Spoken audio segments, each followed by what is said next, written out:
ह्यो सगळ्यो सुविधा गोंयांक मेळच्यो डिमांड माननीय मुख्यमंत्री गोवा राज्य हेजे मंत्री बाब सुभाष शिरोडकर हेणे दवरलेले आसात. त्यो मागण्यो इवन काल आमचे मुख्यमंत्र्या कडेन मिटींग जाल्या, चीफ गेस्ट म्हणून ते आसतले.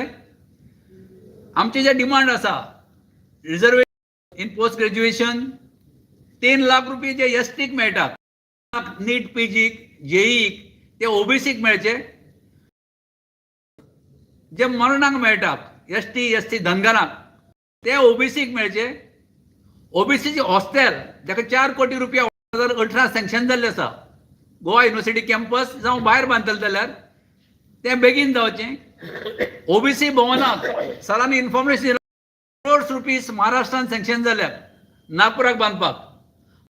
प्रपोजल आसा ओबीसी भवन बांदपाचें, तें सँक्शन करून तेजें करचें. अश्यो विविध मागण्यो जे ओबीसीचे उत्थान जावपा खातीर आमी ओबीसी पळयतात. खूब ओबीसीचो स्तर खाली येयल्लो आसा आतां. फुलां विकता, कोण नुस्तें विकता, स्ट्रगल करता, कोण भाजी विकता. स्वातंत्र्या नंतर 70 वर्सां नंतर सुद्दां ओबीसी उत्थान म्हणून आमी मुख्यमंत्र्या कडेन मागलां 20% बजेटरी प्रोविजन करून देवेंद्र फडणवीस माननीय मुख्यमंत्री ओबीसी वेलफेअर मिनिस्ट्री दिल्या. हे ओबीसीच्या उत्थाना खातीर गोंय राज्यान इलेक्शना पयलीं ओबीसी वेलफेअर मिनिस्ट्री दिवन 27% बजेटरी प्रोविजन म्हणजे 27,000 कोटीचे 5,000 कोटी प्रोविजन आमकां बजेटीन करचें. ह्या खातीर डिमांड घेवन ऑल नॅशनल लेवलाच्या लिडरांक घेवन 7 ऑगस्ट 2025 श्यामा प्रसाद मुखर्जी हे स्टेडियमार हे कन्वेन्शन जातलें. अपील करता 550 सुमार पंच जे ओबीसी रिजर्वेशन कॅटेगरीच्यान येयल्यात, कावन्सिलर झेडपी निवडून येयल्यात, हे तुमचो सहभाग आसचो.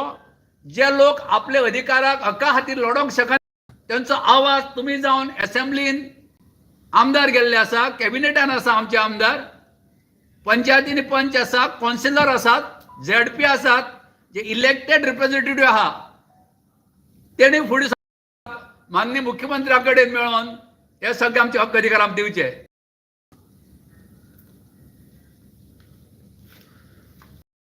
तुम्ही काय सांगणार अधिवेशन संदर्भात? नाही, आता आमचे गोव्याचे अध्यक्ष मधु नायक यांनी जे सांगितलेलं आहे ते गोव्याविषयी बोललेले आहे.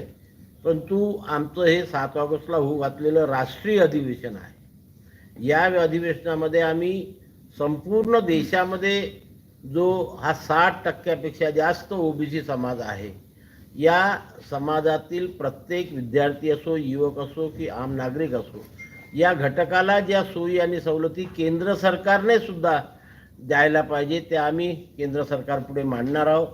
आम्ही मागच्या 10 वर्षापासून जात न्याय जनगणना करण्यात यावी हा विषय घेऊन देशभर आंदोलन पेटवलं होतं. त्याला आम्हाला आता यश मिळालेलं आहे आणि 2027 मध्ये होणारी जनगणना ही जात न्याय जनगणना होणार आहे. ऑल इंडिया मेडिकल कोट्यामध्ये आरक्षण नव्हतं, ते आम्ही मिळवून घेतलं. नॅशनल कमिशन फॉर बॅकवर्ड क्लासेसला संविधानिक दर्जा नव्हता, तो आम्ही मिळवून घेतला.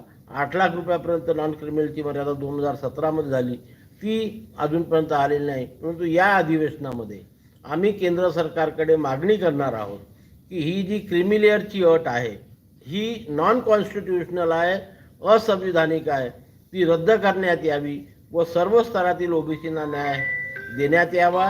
केंद्र सरकारमध्ये सुद्धा इतर राज्यामध्ये जे ओबीसी मंत्रालय आहे तसं ओबीसी मंत्रालय हे केंद्र सरकारमध्ये सुरू करण्यात यावं. केंद्र सरकारने जिल्हा आणि तालुका स्तरावरती हॉस्टेलच्या सुविधा तयार कराव्या.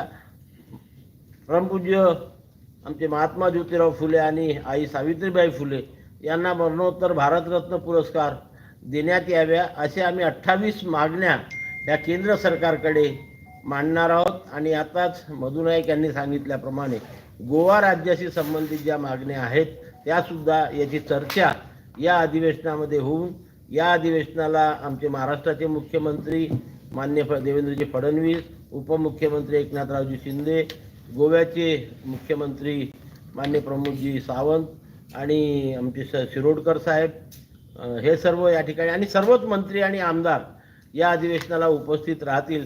त्यांच्या समक्ष आम्ही या देशातील 60% ओबीसींच्या देशात आणि गोवा राज्यात असणाऱ्या समस्या मांडणार आहोत आणि त्या सोडविण्याची विनंती तसे ठराव या अधिवेशनात आम्ही पारित करणार. जसे तुम्ही राष्ट्रीय अध्यक्ष आहात तसेच आमचं गोव्याचे अध्यक्ष ओबीसीसाठी झटतात. इकडे काही मागण्या पण ठेवलेल्या आहेत सरकारच्या समोर, पण त्यांचं काहीच आउटपुट मिळत नाही.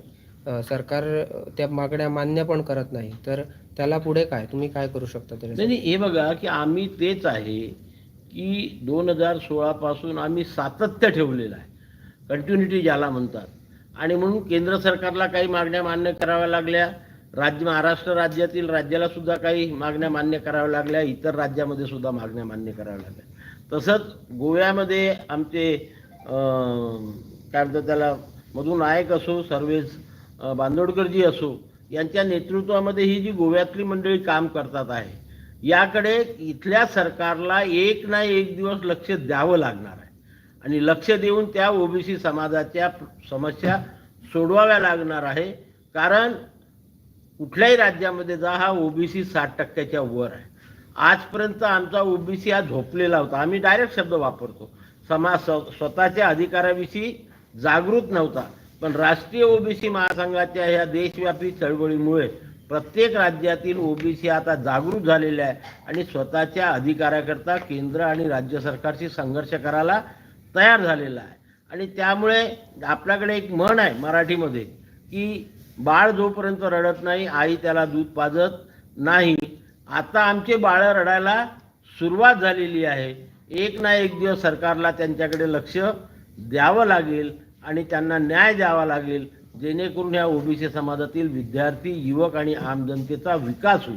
आमचं एकच शॉर्टमध्ये म्हणणं आहे, ज्या ज्या सोयी आणि सवलती संविधानाने SC आणि ST समाजाला देण्याचं मान्य केलं आणि त्या प्रत्येक सरकार देत आहे, तशाच प्रकारे संविधानाच्या कलम 340 नुसार, मी नेहमी शब्द वापरतो की संविधानानुसार 340 कलमानुसार या ओबीसी समाजातील विद्यार्थी, युवक आणि आम जनतेला सुद्धा कुठलंही राज्य सरकार असो किंवा केंद्र सरकार असो, त्यांनी त्या सर्व सोयी आणि सवलती प्रदान करून ओबीसी समाजाची प्रगती करायला पाहिजे, उत्थान करायला पाहिजे. ते बंधनकारक आहे. त्याच मागणीकरता राष्ट्रीय ओबीसी महासंघ हा देशभर संघर्ष करत आहे.